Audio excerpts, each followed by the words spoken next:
علائم تشکیل لخته چی هستن؟ سلام دوستان، امیدوارم که عالی باشید. تشکیل لخته خون علتهای متفاوتی میتونه داشته باشه.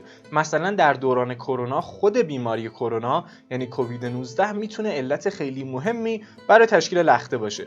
از اون طرف حتما شنیدین که در موارد نادری یعنی 4 نفر در 1 میلیون نفر در اثر واکسن آسترازنکا دچار تشکیل لخته خونی شدن.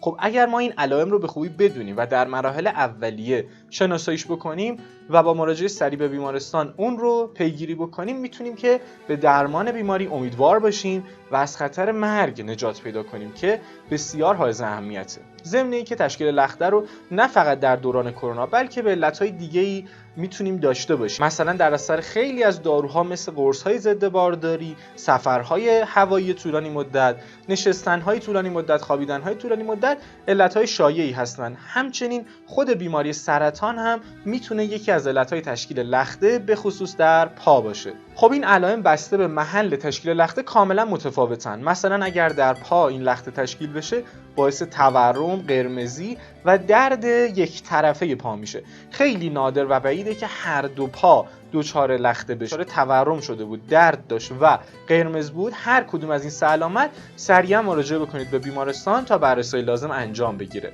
اگر لخته توی ریه تشکیل بشه باعث تنگی نفس ناگهانی و شدید، حتی درد قفسه سینه به خصوص موقع دم و بازدم میشه و در مواردی ممکنه باعث ایجاد سرفه‌های خلطداری بشه که خونی هستن و این هم علامت مهمیه برای تشکیل لخته در ریه که اصطلاحاً آمبولی ریه هم خوانده میشه و این خیلی مهمه. هر چه زودتر باید مراجعه بکنه فرد به بیمارستان و درمانهای اورژانسی رو بگیره. اگر لخته توی مغز تشکیل بشه که خیلی هم خطرناکه، میتونه در موارد خیلی شدید باعث سکته مغزی بشه، ولی قبل از ایجاد سکته مغزی ممکنه با سردرد ناگهانی و شدید همراه باشه و همچنین ممکنه که فرد دچار اختلالات عصبی و رفتاری شدیدی بشه، یعنی یک دفعه پرخاشگر بشه، رفتارهای عجیب غریب از خودش نشون بده. به علاوه یک علامت خیلی مهم در اثر تشکیل لخته تو مغز هم تاری دیده که این بسیار جدیه، تاری دیدی که ناگهانی ایجاد میشه. اما اگر لخته در شکم تشکیل بشه باعث درد شدید شکم و ناگهانی شکم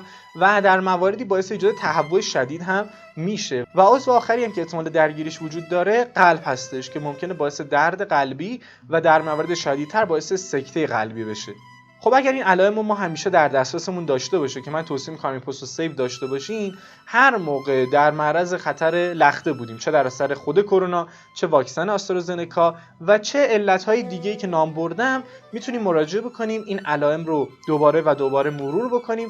هر موقع خدایی نکرده دچارشون شدیم سریعاً مراجعه بکنیم و در قدم اول تصویربرداری مثلا سونوگرافی انجام بشه یا تستی به نام دی دایمر از همون گرفته بشه ببینن لخته وجود داره یا خیر.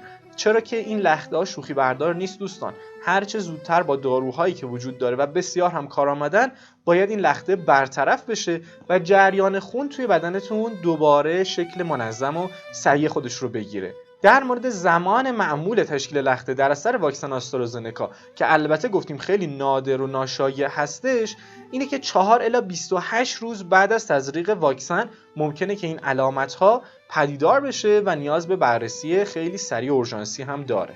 در پایان امیدوارم این ویدیو بسیار مهم و ضروری براتون مفید واقع شده باشه و با توجه به اینکه خیلی از افراد به دلایل خیلی زیادی در معرض تشکیل لخته هستن ولی از علائمش آگاهی ندارن، لطفاً تا اونجا که میتونید این پست رو برای عزیزان و دوستانتون هم ارسال بکنید، انشالله بتونه براشون نجات بخش باشه. امیدوارم مراقب بزرگترین ثروتتون یعنی سلامتی باشید دوستان. خدایا رو نگهدارتون.